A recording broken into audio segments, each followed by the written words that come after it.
സർക്കാർ അധികാരത്തിൽ വന്നിട്ട് ഇപ്പോൾ 50 ദിവസം പോലുമായിട്ടില്ല. ഈ സർക്കാർ അധികാരത്തിൽ വന്നിട്ടേയുള്ളൂ. ഞങ്ങൾ അവരെ നിരീക്ഷിച്ചുകൊണ്ടിരിക്കുകയാണ്. ഉടനെ സർക്കാരിനെ വിമർശിക്കാനൊന്നും ഞങ്ങളില്ല. ഇതായിരുന്നല്ലോ മുഖ്യ പ്രതിപക്ഷ പാർട്ടിയായ CPM-ന്റെ നിലപാട്. ഇത് പ്രതിപക്ഷ നേതാവ് പിണറായി വിജയൻ തന്നെ വാർത്താ സമ്മേളനം നടത്തി പറഞ്ഞിട്ടുള്ള കാര്യവുമാണ്. എന്നാൽ ഈ സർക്കാരിനെ സംബന്ധിച്ച വിമർശനങ്ങൾ ആദ്യം ഉയർന്നു വന്നത് എവിടെ നിന്നാണ്?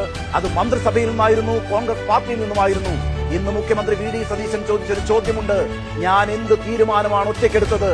അതായിരുന്നു ആ ചോദ്യം. നോക്കൂ, ദേവസ്വം ബോർഡിൽ ഗവൺമെന്റ് അഭിഭാഷകനായി സ്വർണ്ണക്കൊള്ള കേസിലെ പ്രതിയായ സ്മാർട്ട് ക്രിയേഷൻസിന്റെ വക്കീലിനെ വെക്കാനുള്ള തീരുമാനം ആരാണ് എടുത്തത്? അത് ദേവസ്വം മന്ത്രി അറിഞ്ഞിരുന്നില്ലല്ലോ. നിയമനം വിവാദമായപ്പോൾ പോയി മുഖ്യമന്ത്രിയോട് ചോദിക്കുക എന്നായിരുന്നല്ലോ ദേവസ്വം മന്ത്രി K മുരളീധരൻ മാധ്യമപ്രവർത്തകരോട് പറഞ്ഞത്.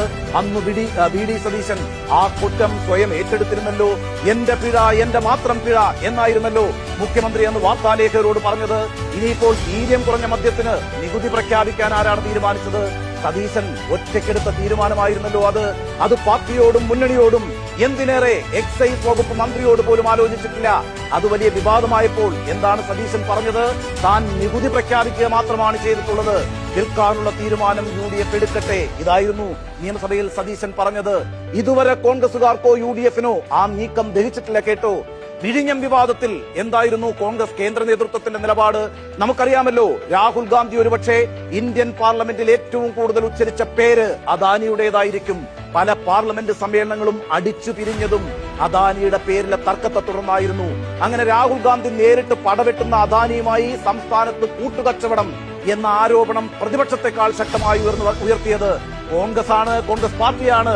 VD സതീശന്റെ മംഗലാപുരം യാത്ര പ്രതിപക്ഷം ഉന്നയിച്ചു എന്നത് ശരി തന്നെയാണ്. എന്നാൽ അതിന്റെ ദൃശ്യങ്ങൾ ആരാണ് പുറത്തുവിട്ടത്? ആരായിരുന്നു സോഴ്സ്? രാഹുൽ ഗാന്ധിക്കും സോണിയാഗാന്ധിക്കും ഒക്കെ കൃത്യമായി ആ ദൃശ്യങ്ങൾ എത്തിച്ചു കൊടുത്തതാരാണ്? മുഖ്യമന്ത്രി കസേരയ്ക്കായുള്ള കളിയിൽ ആ കാർഡും കൃത്യമായി എതിരാളികൾ കളത്തിലിറക്കി കളിച്ചിരുന്നല്ലോ. ഇന്നിപ്പോൾ സതീശൻ ചോദിച്ചത്, അന്ന് മംഗലാപുരത്ത് കൂടിക്കാഴ്ച നടക്കുമ്പോൾ ഞാൻ മുഖ്യമന്ത്രിയായിരുന്നു, ഞാൻ മുഖ്യമന്ത്രിയാകുമെന്ന് എനിക്ക് പോലും അറിയില്ലായിരുന്നു എന്നൊക്കെയാണ് അദ്ദേഹം പറഞ്ഞത്. പക്ഷേ ഡൽഹിയിൽ ആ കൂടിക്കാഴ്ച എത്തിച്ച് സതീശനെ വെട്ടാൻ ശ്രമിച്ചതാരായിരുന്നു? അപ്പോൾ ആരൊക്കെയോ തനിക്കെതിരെ ഗൂഢാലോചന നടത്തിക്കൊണ്ടിരിക്കുന്നു എന്ന് കൃത്യമായും സതീശൻ അറിയാമെന്നേ. പാളയത്തിൽ തന്നെയാണ് പട, അത് സതീശൻ അറിയാം. ആ പട നയിക്കുന്നവരെ കുറിച്ച് നന്നായി അറിയാം. സൂക്ഷിച്ചില്ലെങ്കിൽ കുതികാൽ വെട്ടുമെന്നും അറിയാം.